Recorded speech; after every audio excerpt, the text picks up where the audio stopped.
ಇನ್ನು ಇವತ್ತು ಬೆಳ್ಳಂಬೆಳಗ್ಗೆ ಮತ್ತೆ ಪಾಕಿಸ್ತಾನ ದಾಳಿಯನ್ನು ಮುಂದುವರಿಸಿದೆ. ಜಮ್ಮು ಕಾಶ್ಮೀರದ ಪೂಂಚ್ನಲ್ಲೂ ಕೂಡ ಪಾಕಿಸ್ತಾನ ದಾಳಿಯನ್ನು ಮುಂದುವರಿಸಿದೆ. ಎಲ್ಒಸಿಯಲ್ಲಿ ನಿರಂತರ ದಾಳಿ ನಡೆಸ್ತಾ ಇರುವಂತಹ ಉಗ್ರಸ್ಥಾನ. ಎಲ್ಒಸಿಯಲ್ಲಿ ಸಂಪೂರ್ಣ ಬ್ಲಾಕ್ಔಟ್ ಮಾಡಿರುವಂತಹ ಭಾರತ ಬೆಳ್ಳಂಬೆಳಗ್ಗೆ ಮತ್ತೆ ದಾಳಿಯನ್ನ ಆರಂಭ ಮಾಡಿದೆ ಪಾಕಿಸ್ತಾನ. ಜಮ್ಮು ಕಾಶ್ಮೀರದ ಪೂಂಚ್ನಲ್ಲೂ ಕೂಡ ಪಾಕ್ ದಾಳಿಯನ್ನ ಮಾಡ್ತಾ ಇದೆ. ಎಲ್ಒಸಿಯಲ್ಲಿ ನಿರಂತರವಾಗಿ ದಾಳಿ ನಡೆಸಿರುವಂತಹ ಉಗ್ರಸ್ಥಾನ. ಸಂಪೂರ್ಣ ಬ್ಲಾಕ್ಔಟ್ ಮಾಡಿರುವಂತಹ ಭಾರತ ಎಲ್ಒಸಿಯಲ್ಲಿ. ಆದರೂ ಕೂಡ ಬೆಳ್ಳಂಬೆಳಗ್ಗೆ ಈಗ ದಾಳಿಯನ್ನ ಆರಂಭಿಸಿದೆ ಅಂತ ಅಪ್ಡೇಟ್ ಸಿಗ್ತಾ ಇದೆ.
ಮೂರು ಭದ್ರತಾ ಪಡೆಗಳೊಂದಿಗೆ ರಕ್ಷಣಾ ಸಚಿವರ ಸಭೆ.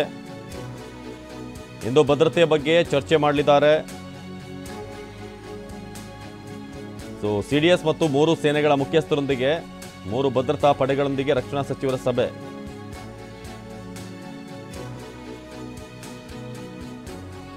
ಸಿಡಿಎಸ್ ಮತ್ತು ಮೂರು ಸೇನೆಗಳ ಮುಖ್ಯಸ್ಥರೊಂದಿಗೆ ಮಾತುಕತೆ ಆರಂಭ ಆಗಿದೆ. ಮೂರು ಭದ್ರತಾ ಪಡೆಗಳೊಂದಿಗೆ ರಕ್ಷಣಾ ಸಚಿವರ ಸಭೆ. ಇಂದು ಭದ್ರತೆ ಬಗ್ಗೆ ಚರ್ಚೆ ಮಾಡಲಿದ್ದಾರೆ ರಾಜನಾಥ್ ಸಿಂಗ್. ಇಂದು ಭದ್ರತೆಯ ಬಗ್ಗೆ ಚರ್ಚೆ ಮಾಡಲಿದ್ದಾರೆ ರಾಜನಾಥ್ ಸಿಂಗ್. ಮೂರು ಸೇನೆಗಳ ಮುಖ್ಯಸ್ಥರೊಂದಿಗೆ ಸಿಡಿಎಸ್ ಜೊತೆ ಮಾತುಕತೆ ನಡೆಸಲಿದ್ದಾರೆ. ಮೂರು ಭದ್ರತಾ ಪಡೆಗಳೊಂದಿಗೆ ರಕ್ಷಣಾ ಸಚಿವರು ಸಭೆಯನ್ನು ನಡೆಸಿ ಇಂದು ಭದ್ರತೆ ಬಗ್ಗೆ ಚರ್ಚೆ ಮಾಡಲಿದ್ದಾರೆ ರಾಜನಾಥ್ ಸಿಂಗ್. ಸಿಡಿಎಸ್ ಮತ್ತು ಮೂರು ಸೇನೆಗಳ ಮುಖ್ಯಸ್ಥರೊಂದಿಗೆ ಮಾತುಕತೆ. ಏನೆಲ್ಲ ಡೆವಲಪ್ಮೆಂಟ್ಗಳಾಗ್ತಿದೆ, ಏನೆಲ್ಲ ಮುಂದಿನ ಕ್ರಮಗಳನ್ನು ಕೈಗೊಳ್ಳಬೇಕು, ಇದೆಲ್ಲದರ ಬಗ್ಗೆ ಕೂಡ ಮಾಹಿತಿಯನ್ನು ರವಾನಿಸಲಾಗ್ತಾ ಇದೆ. ಅಂದರೆ ಅವರಿಗೆ ತಿಳಿಸಲಾಗುತ್ತೆ. ಒಂದು ಮೀಟಿಂಗ್ನಲ್ಲೂ ಕೂಡ ಚರ್ಚೆ ಮಾಡಲಾಗುತ್ತೆ. ಹೇಗೆ ಇದುವರೆಗೆ ದಾಳಿ ನಡೆದಿದೆ, ಪಾಕಿಸ್ತಾನದ ದಾಳಿಗೆ ನಾವು ಹೇಗೆ ಉತ್ತರವನ್ನು ಕೊಟ್ಟಿದ್ದೀವಿ, ಜೊತೆಗೆ ಏನೆಲ್ಲ ಅಲರ್ಟ್ಗಳನ್ನು ನಾವು ತೆಗೆದುಕೊಳ್ಬೇಕು, ಮತ್ತು ನಮ್ಮ ದಾಳಿಯ ರೂಪುರೇಷೆ ಹೇಗಿದೆ, ಇದೆಲ್ಲವೂ ಕೂಡ. ಯಾಕಂದರೆ ಭಾರತ ಭಾಳ ಜವಾಬ್ದಾರಿಯಿಂದ ಈ ಅಟ್ಯಾಕ್ಗಳನ್ನು ಮಾಡಬೇಕಾಗುತ್ತೆ. ಯಾಕಂದರೆ ಇಡೀ ವಿಶ್ವ ಈ ಒಂದು ದಾಳಿಯನ್ನು ನೋಡ್ತಾ ಇದೆ. ಎಲ್ಲೂ ಕೂಡ ಭಾರತದ ಲೂಪ್ ಹೋಲ್ಗಳು ಅಥವಾ ಭಾರತ ಒಂದು ತಪ್ಪು ಹೆಜ್ಜೆಯನ್ನು ಇಟ್ಟಿದೆ ಅಂತ ಎಲ್ಲೂ ಕೂಡ ಅನ್ನಿಸ್ಬಾರ್ದು. ಆ ರೀತಿಯಾದಂಥ ಒಂದು ಅಟ್ಯಾಕನ್ನು ಭಾರತ ಯಾವತ್ತೂ ಕೂಡ ರೆಸ್ಪಾನ್ಸಿಬಲಿ ಈ ದಾಳಿ ಮಾಡಿದಂಥ ಸಂದರ್ಭದಲ್ಲಿ ನಾವು ಮಾಡಿದ್ದೀವಿ. ಪಾಕ್ ರೀತಿಯಾಗಿ ಬೇಜವಾಬ್ದಾರಿಯಿಂದ ಬೇಕಾಬಿಟ್ಟಿಯಾಗಿ ಸಾಮಾನ್ಯ ನಾಗರಿಕರನ್ನ ಕೊಲ್ಲೋದು ಇಂಥದ್ದೆಲ್ಲವೂ ಕೂಡ ಆಗ್ತಿಲ್ಲ.